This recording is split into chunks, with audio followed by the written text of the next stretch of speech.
2021년 9월 21일 녹화 시작하도록 하겠습니다. 안녕하십니까, 원투빅그룹 스테이트입니다. 자, 지금 영상 올린 지 한 달 정도 됐는데, 특별히 코멘트 드릴 것도 없었고, 시장이나 잘 가고 있었고, 최근에 뭐 홍다그룹 이슈나 뭐 테이퍼링, 뭐 FOMC, 금리, 인플레이션, 뭐 그런 거 관련해서 좀 정리해드리고, 어떻게 시장을 대하면 좋을지 간략하게 정리해서 알려드리도록 하겠습니다. 일단 제가 보는 홍다그룹 이제 부채 이슈는요, 저는 홍다그룹 이 이슈가 블랙스완과 그레이 라이너가 될 수 없다고 봅니다. 블랙스완은 당연히 될 수가 없고요, 애초에 몰랐던 이슈가 아니기 때문에. 그레이 라이너도 될 수 없는 게 작년부터 알고 있었어요. 이미 알고 있었던 이슈이기 때문에. 그리고 지금 사람들이, 전 세계 사람들이 이렇게 이목이 집중되고 있는데, 세상에 이목이 집중되는 악재는 악재가 아닙니다. 저는 중국 정부가 잘 해결할 것이라고 믿고요. 내년 시진핑 이제 연임도 있고, 중국 정부가 이미 세상에 다 알고 있는 이 이슈를 제대로 처리를 못하면 저는 중국에 대해서 정말 실망을 많이 할 것 같아요. 예. 중국도 충분히 지금 이 부분을 인지를 하고 있고요. 예, 그래서 저는 이게 잘 해결될 거라고 봅니다. 근데 진짜 언론 입장에서는 딱 좋은 먹잇감이야. 이거는 진짜 어떤 먹잇감이냐 하면은요, 지금 10년이 지났지만 아직도 우리의 깊은 상처로 남아있는 리만 브라더스 사태. 근데 이게 중국판 리먼이다 해가지고 증시 떨어뜨리기 딱 좋은 뉴스죠. 이럴 때는 진짜 이게 리만 안 갈 것 같아요. 리만 안 갈 가능성이 99%입니다. 근데 갈 수도 있긴 한데, 이것 때문에 주식시장이 좀 조정을 받는다 하면은 저는 개인적으로 매수로 대응을 할 생각입니다. 자, 그리고 이번 9월 FOMC에서는 저는 테이퍼링보다는 우리는 이제 금리 그 점도표가 어떻게 찍힐 것인지 봐야 되고요. 가뜩이나 인플레이션 때문에 이 금리 인상 빨라지는 거 아니야? 하고 시장이 많이 걱정을 하고 있는데, 근데 이 상황에서 만약에 금리 전도표가 꽤 당겨진다? 2022년 중순에 점들이 막 찍히기 시작한다? 하면 이제 시장은 발작을 하겠죠, 좀. 근데 FOMC도 이게 또 타이밍이 기가 막힌 게, 오늘 이제 화요일인데 내일 수요일이고, 수요일날 해서 이제 목요일날 넘어가는 그 새벽이 있죠. 그때 FOMC가 열려요. 근데 우리나라는 이제 목요일날 시장이 열린단 말이죠. 그러면 이제 FOMC에다가 이제 홍다그룹 이거 다 반영해서 시장 어떻게 될지 참 궁금한데, 궁금은 하지만 시장에 그렇게 크게 신경 쓰지 않는 걸로 우리는 갈 길 가는 겁니다. 그리고 또 현재 떠오른 이제 인플레이션이라는 악재가 있죠. 인플레이션이 높은 거 아니냐? 꽤 높죠. 근데 뭐 중국 보면 인플레이션이 그렇게 높은 것 같지도 않고, 현재 유가가 뭐 지속적으로 오른다면 부담이 될 것 같아요. 그 연준 인사들이 인플레이션 가지고 이제 금융시장에 압박을 넣을 수 있겠죠. 뭐 금융시장이 너무 과열이다 하면은 이리저리 살짝 아주 약하게 언급해주는 것만으로도 시장은 발작할 것 같으니까, 느낌이. 특히 테이퍼링하고 금리 인상은 그 말 자체가 무게가 완전히 다릅니다. 금리 인상이 훨씬 더 완전히 헤비하죠. 무겁죠. 예, 그렇게 좀 이용할 수도 있지 않을까? 이거 뭐 내피셜이니까. 그리고 그러나 이제 연준의 기본적인 입장은 AIT를 통한 이전보다 높은 수준의 물가 유지와 경제 회복입니다. 예, 그렇기 때문에 이것도 막 크게 걱정할 이슈는 아니다라고 생각을 합니다. 또한 방금 말씀드렸듯이 디플레이션이 여전히 강하다는 것은 중국 지표로 확인이 가능하죠. 중국의 뭐 중소기업 관련 지표나 소비 관련 지표 보면 심각합니다. 이게 성장의 대표 아이콘, 국가들 중에서 성장의 아이콘이라고 부를 수 있는 이 중국의 이 지표가 정녕 맞느냐, 이런 생각이 들 정도로 막 50을 하회하는 지표들이 막 눈에 띄고 있는 상황이기 때문에 역시 중국만 봐도 디플레이션이 심하다라고 볼 수 있을 것 같고요. 기본적으로 깔려 있는 게. 여기서 제가 느낌적으로 조금이라도 이게 불씨 꺼트리는 정책을 보인다면 진짜로 불씨가 확 하고 사그라들 거예요. 제 느낌으로는. 예, 그만큼 디플레이션이 현재 경제 전반에 아주 깔려 있다.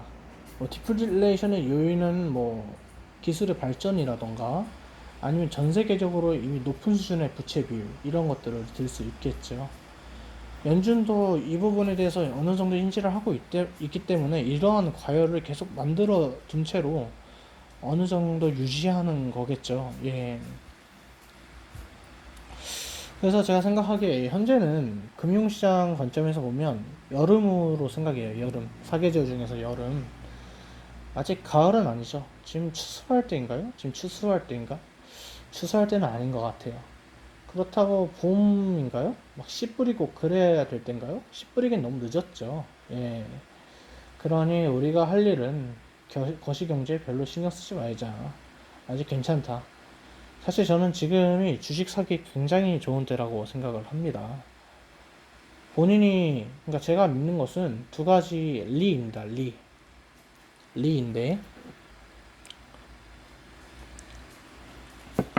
첫 번째는 이제 금리이고, 두 번째는 심리입니다. 두 가지 금리, 심리. 믿는데, 금리적인 측면에서 보면, 물가가 이제 문제가 될 수 있겠지만, 저는 이제 미국이 유가를 통해 중국을 압박하려고 좀 유가가 좀 높은 거 아닌가라는 생각도 좀 들고요. 이거 뇌피셜이죠. 그리고 이 유가가 정말 인플레이션에 부담이 된다면 미국은 가스 생산이 이제 가능한 국가이기 때문에 원유 이제 원유 생산에 이제 증산을 하여서 투기 수요를 죽일 것입니다. 지금 유가 가격에는 투기 수요가 있어요. 있기 때문에 그게 높은 가격이 어느 정도 유지가 되고 있고 그렇게 좀 지속적으로 약간 투기 수요가 들어가는 게 포착이 됩니다. 예. 근데 진짜 이게 완전히 심각해지면 미국 입장에서는 카드가 많죠. 중동에 압박할 수도 있고. 그래서 저는 이거 우려할 요인은 아니라고 보고요. 고용은 현재까지 뭐 제대로 회복을 하다가 말다가 이리저리 휘둘리는 모습을 보여주는데 아직까지 저는 고용은 아직 회복이 덜 되었고 이 부분에 관해서 아직 여력이 남았다고 판단을 합니다. 그러나 그, 그러나 저는 또 생각을 해봐야 되는 게 우리는 실질적으로 일자리가 이전보다 많이 줄었을 가능성을 생각을 해야 되는 것이죠. 키오스크의 등장이라던가 그 밖에 지속적인 자동화의 움직임. 제가 또 이게 떠오르는데 최근에 너튜브에서 이제 본 동영상 중에 코스트코에서 피자 만드는 영상. 근데 와 기계가 다예요, 기계가. 그래서 인건비가 엄청 준대요. 인건비가 별로 안 들고 물론 피자는 이제 도미노가 더 맛있긴 하죠, 코스트코보다. 그렇다고 도미노 피자를 매수 추천하는 거 아닙니다. 그냥 맛있다고 말씀드리는 거고요. 그런 것처럼 자동화가 너무 빠르게 이루어지고 있어서 이게 또한 디플레이션의 요인이 되겠죠. 예. 그래서 일자리가 좀 되게 막 일자리가 지금 맞나? 그런 생각이 좀 듭니다. 오히려 그냥 지금 일자리가 좀 고용이 안 올라가는 이유는 사람들이 일을 덜 찾기 때문이라고 저는 생각을 해요. 네, 뭐 8월달, 9월달 지표 이거 쭉쭉 보다 보면 또 바뀔 수도 있겠죠. 그리고 연준 인사 중 핵심 멤버인 브레이너드는 고용이 코로나 이전 수준이 아닌 코로나 이전보다 회복된 수준으로 가야 된다는 언급도 있었기에 현재 이거는 우려할 부분은 아니라고 봅니다. 네, 이전에도 말씀드렸지만 이 말이 무슨 뜻인지 잘 모르시겠죠. 원래 코로나 이전에도 고용은 계속 증가하고 있었어요. 고용은 계속 증가하고 있었는데 코로나만 없었으면 고용은 지금 훨씬 더 증가된 상태로 있었을 거예요. 그러니까 브레이너드가 이제 하고 싶은 말은 코로나 이전 수준의 고용 수준이 아니라 우리 그때 당시 추세로 보면 코로나 이전 수준이 아니라 원래 우리는 고용이 훨씬 더 많았다. 그러니까 우리는 그걸 목표로 잡고 가야 된다. 이렇게 말씀을 주시는 거죠, 브레이너드가. 예. 제가 이전에도 말씀드렸지만 연준은 금융시장의 과열이 문제라고 생각을 하지 다른 부분은 아직 갈 길이 멀다고 생각할 것입니다. 그리고 작년에 풀린 돈의 양을 생각하면 여전히 시장은 주식이 가야 되는 따뜻한 시장이고요. 여전히 지금 굉장히 강세장이죠. 강세장이고 이게 핵심입니다. 이게 핵심. 예. 훌륭한 투자자가 좀 억울할 때는 제가 훌륭한 투자자도 아니고 잘 모르지만, 예, 억울할 때는 이제 가야 될 주식인데 안 갈 때 좀 억울하죠. 예, 가야 될 만한데 안 가네. 시장이 너무 심리도 안 좋고 돈도 없고, 어? 그래가지고 지금 이제 가야 될 주식도 다 가는 따뜻한 그런 강세장이기 때문에 음 좋죠. 근데 전 내년 하반기는 잘 모르겠어요. 내년 하반기까지는. 내년 하반기는 시장이 막 지금처럼 막 따뜻할까에 대해서는 좀 의문이네요. 예. 그때 가서 말씀드리도록 하겠습니다. 심리적인 측면, 이제 방금 전까지 두 가지 리 중에서 금리적인 측면 말씀드렸고, 유동성 다 포함이죠. 예, 심리적인 측면에서 보면 기관들의 심리가 죽어 있고 개인들도 테이퍼링을 굉장히 많이 신경 쓰고 있습니다. 역대급 호재죠. 지금 현재 한국 시장은 외인들이 계속 빠져나가지만 지금 현재 미국은 저금리인 게 팩트고, 월가의 펀드 매니저들은 매달 매분기 좋은 성적을 보여야 펀드에 자금이 몰리잖아요. 그래서 돈을 벌 수 있게 되는 것이죠. 그래서 그들은 매달 매분기 시장을 맞추려면 좋은 주식 사서 기다리는 것보다는 그들은 자꾸 시장을 맞추려는 행위를 하게 돼요. 예, 그 불가능 행동을 불가능한데 그걸 막 하려고 그러니까. 그래서 단기적으로 뭐 홍다그룹 이슈니 뭐 중국판 리먼이니 뭐 FOMC가 걱정이 된다느니, 예, 지금 미국이 의회에서 이제 부채한도 협상이 제대로 안 되면 또 금융위기가 온다느니 뭐 그런 얘기가 되게 많이 퍼지고 있고, 그것 따라서 시장이 왔다 갔다 출렁출렁 하는 거죠. 예, 언론들은 또 그걸 써내려가가지고 더 과장시키고, 참 재밌는 현상인데, 저는 이런 월가의 시장 맞추는 투자자들을 저는 투자자라고 부르고 싶지 않습니다. 그들은 투기꾼이죠, 투기꾼. 예. 하긴 생각을 해보면 에비타 같은 정신 나간 지표를 활용을 하니, 에비타는 사용할 필요가 없는 지표입니다. 예. 월가에서 이제 기업들 밸류에이션 싸게 보이려고, 그래서 시장에 돈이 더 많이 모이게 하려고, 그래서 수수료를 더 많이 창출하고, 그를 통해서 지들이 돈을 더 많이 벌려고 만든 지표예요. 그런 거는. 예. 물론 그게 실제로 그렇게 안 들어지지 않았을 수도 있지만, 근데 그렇게 사용되고 있다는 게 문제 아닐까요? 예. 저는 PER, 퍼면 충분하다고 말씀드리고 싶어요. 예. 어쨌든 그들은 시장의 중기적인 전망에 따라 움직이지 않으니 우리는 미리 가서 기다리고 있으면 되는 거죠. 하여튼 심리적인 측면에서 보면 아주 지금 좋은 데다 라고 말씀드리고 싶어요. 그리고 국가별 시장에 대해서도 말씀드리고 싶은데요. 지금 현재 한국에 사실은 이제 투자자분들, 투자자라고 부르기도 좀 애매한 그런 줄이니 투기꾼들, 투기꾼일 수밖에 없지 지금은. 잘 모르면. 근데 한국에 계시는 투자자분들을 보면 이제 미국 시장을 사냥하는 모습을 지금 많이 보이죠. 그럴 만도 한 게 S&P 500은 계속 올라가는데 코스피는 지금 지금 계속 횡보 중이니까, 야, 이거 미국 시장이 답이다. 역시 제가 그토록 가격이 가치를 표상하지 않는다고 말씀드렸거든요. 그분들이 제 방송을 듣진 않겠죠. 하여튼 이렇게 미국 시장을 찬양하는 모습을 많이 보이는데 이건 큰 악재입니다. 미국 입장에서. 미국은 실제로 많이 오르기도 했고, 10년 평균 PER을 보면 역사적 고점을 벗겨난 상태로 유지 중이에요. 이거는 굉장한 증시의 부담으로 작용하는 거죠. 물론 저금리를 생각하면 감안할 수 있지만 한국에 비해서 너무 고평가고요. 그러나 이제 우리가 또 생각을 해봐야 되는 게, 야, 한국이 무조건 싸다고 가는 거 아니잖아, 이렇게 하실 수 있죠. 한국 시장이 가려면 트리거가 필요하죠. 방아쇠가 필요한데, 한국은 외국인들 입장에서 보면 제가 봤을 때 제 생각이지만 그냥 반도체 주식이에요. 무슨 반도체? 정확히는 메모리 반도체 주식. 즉 메모리 시장이 좋으면 한국에 돈이 들어와요. 한국 시장이. 이건 제 개인적인 생각이지만, 다른 분들은 이제 여러 가지 EPS를 다 더하는데 외인들이 그것까지 저는 신경 쓸 것 같진 않고요. 그냥 뭐 메모리 반도체 업황 좋으면 한국에 돈이 많이 물리고, 실제로 그냥 외인들의 진짜 큰 자금은 막 일일이 기업을 미시적으로 공부하는 게 아니라 거시적인 측면에서 한국 좋을 것 같으면 한국에 그냥 자금이 몰리는 거예요. 한국에 돈을 좀 더 많이 배분하는 거죠. 예. 그래서 그럴 때 보면은 이제 우리나라 대표 기업인 그럴 때가 이제 삼성전자에 막 매수세가 엄청 몰리죠. 예. 거래원에 보면 외인들 타다닥 다 찍혀 있고 그럴 때가 있는 거죠. 제가 봤을 땐 그런 거예요. 예. 정말 한국 주식이 싸지 않다면 예전에 2003년부터 2005년, 6년 그때처럼 그냥 뭐 반도체 업황 뭐 신경 안 쓰고 그냥 무조건 들어왔겠지만 지금 현재 그 정도 상황은 아닌 것 같고요. 그러면 반도체는 어떻게 될 거냐? 이게 이제 질문의 귀결로 되겠는데요. 내년 2, 3분기 저는 좋아질 것으로 생각이 듭니다. 그러면 금융시장은 이제 선반영할 테니 올해 4분기에서 내년 1분기에 한국 시장은 의미 있는 반등이 있지 않을까.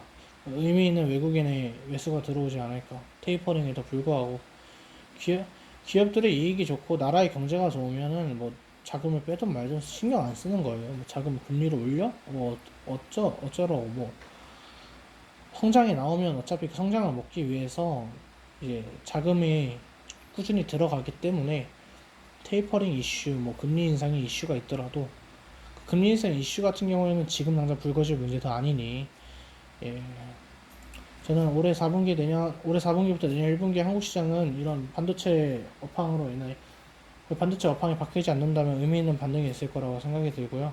이번 조정이 저는 마지막 기회가 될 수 있다고 봅니다. 예, 뭐 한 번 더 기회가 있을 수도 있겠지만 지금 심지어 달러원이라고 하셔야 돼요. 원 달러 하면 반대로 말씀하시는 거예요. 예, 달러 슬래시 원, 즉 원분의 달러이기 때문에 달러 원이라고 부르셔야 되고 이게 1180원대니 한국을 사기에 지금보다 적합한 시기는 없을 것이라고 생각이 듭니다. 물론 이 모든 것은 반도체 업황의 전망이 맞았을 때 그 가능한 시나리오 중에 하나가 되겠죠. 그럼 이제 뭘 사야 되냐 이렇게 또 질문이 갈 수도 있는데요. 예, 뭘 사야 되냐고 보면 현재 저는 좋게 보는 업종은 이제 건설, 금융권, 반도체 정도예요. 각각 건설은 공급 확대와 분양가 상한제 등의 규제 완화가 될 가능성이 높고 수주 잔고도 지금 굉장히 매력적인 기업들 꽤 많습니다. 예.